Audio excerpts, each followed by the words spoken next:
My name is Pat. I'm a gig worker. One of the main gigs I do is driving for Uber. I enjoy this type of work because it allows me to meet new people and see different parts of the city. I also find it to be a reliable source of income, as there is usually a steady demand for rides. Another type of gig I do is completing tasks for clients through Fiverr and Upwork. These tasks can range from data entry to social media management to graphic design. I appreciate the variety of work available through these platforms, as it allows me to develop a range of skills and explore different areas of interest. I am Fred. I work in IT for a health product company. I enjoy working on cutting edge technology and solving complex problems. I spent quite a bit of time on securing gigs. When I am completing tasks for clients through freelance platforms, I typically search for available jobs and submit proposals outlining my qualifications and experience. Since I am just starting out, I don't have an extensive portfolio. The hit rate can be low. It's easier for Uber. I simply log into the app when I am available to work and wait for ride requests to come in. Sometimes I get better luck by networking.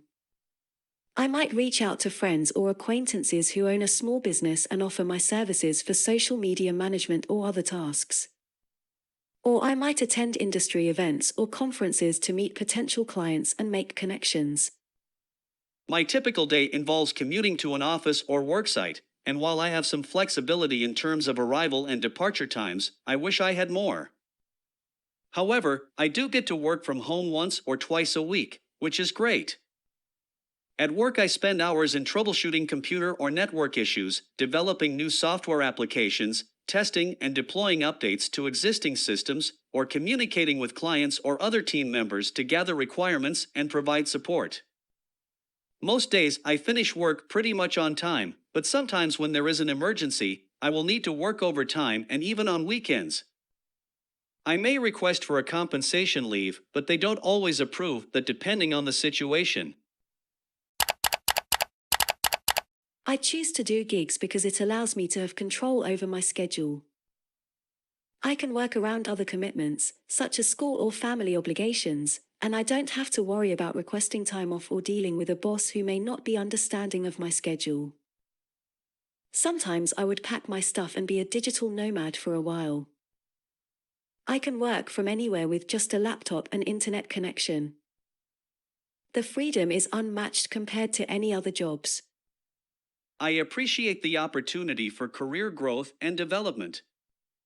Especially in IT, there's just so much change every day. As a team, it's easier to share your knowledge and skills. My company provides educational support so I can take advantage of professional development opportunities to gain new skills and certifications. It also provides a high level of job stability and security, a steady paycheck, as well as benefits like health insurance and retirement savings plans. And these benefits tend to beef up as well increase as I am working my way up the ladder within my organization. The biggest downside is the lack of stability and predictability. I can never be sure how much work will be available on any given day, and there is always the possibility of a slow period where I am not able to earn as much money as I need. I'm fortunate that I am sharing my rent with flatmates, so it's quite cheap, as some other gig workers who have families to take care of can face a lot of financial stress. Gig work can be quite isolating at times. I don't have coworkers to interact with or a boss to turn to for guidance and support.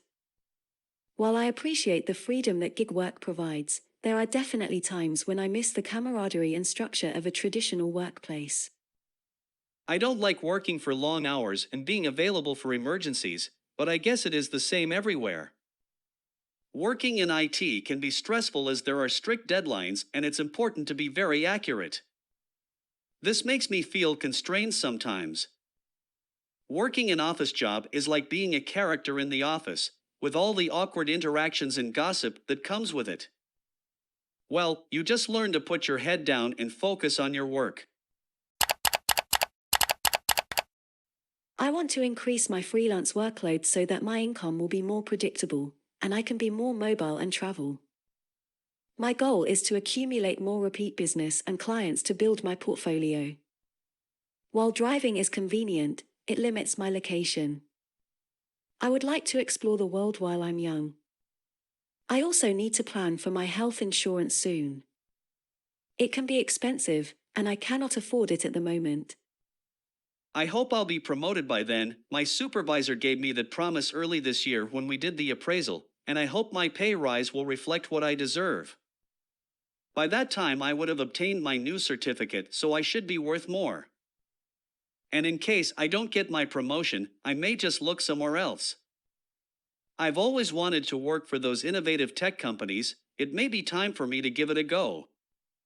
Pat said she is looking for more financial stability, while Fred wanted the promotion he rightfully deserved, and perhaps more flexibility at work. It appears that for Pat, the success of a gig worker is defined by building repeat business and establishing long-term relationships with clients, which is never easy for newcomers. It can take years for freelancers to reach their desired income level. For a traditional worker like Fred, remuneration is key, but if the perks offered by companies like Google, Facebook, and Amazon are better, no one would say no to them. Working for these companies is a dream for most people, and we can all dream a little, right? Brian Chesky, a co-founder of Airbnb, started the company as a side hustle while working a full-time job. Today, Airbnb is worth over $100 billion and has revolutionized the travel industry. As for traditional work, there have been many successful cases from top executives around the world.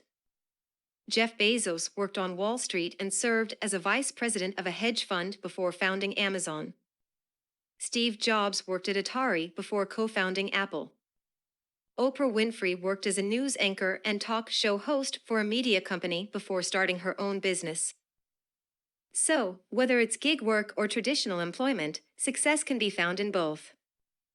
Ultimately, the choice between gig work and traditional employment depends on personal preferences and priorities. Are you willing to take risks and adapt to new challenges, or do you prioritize stability and security? Both options have their pros and cons, so it's important to weigh them carefully before deciding which path to take. When faced with the decision of choosing between gig work and a traditional job, I like to reflect on who I aspire to be and how I want to live my life the most. A highly successful gig worker may enjoy the freedom and flexibility to work on their own terms, while a traditional job worker may strive for advancement within a corporate hierarchy, gaining power and influence. So if you get to choose, who would you like to be? Also ask yourself if you can handle the potential low points of each career path. A gig worker may experience months of low income, while a traditional worker may endure a toxic work environment and long working hours. Which version of truth are you likely to put up with? What's your take on the whole gig versus full-time debate? Drop a comment down below and share your thoughts. If you're enjoying this video, you might want to check out the other one that's linked over here. While you're at it, why not hit that subscribe button so you can stay in the loop for more videos like this?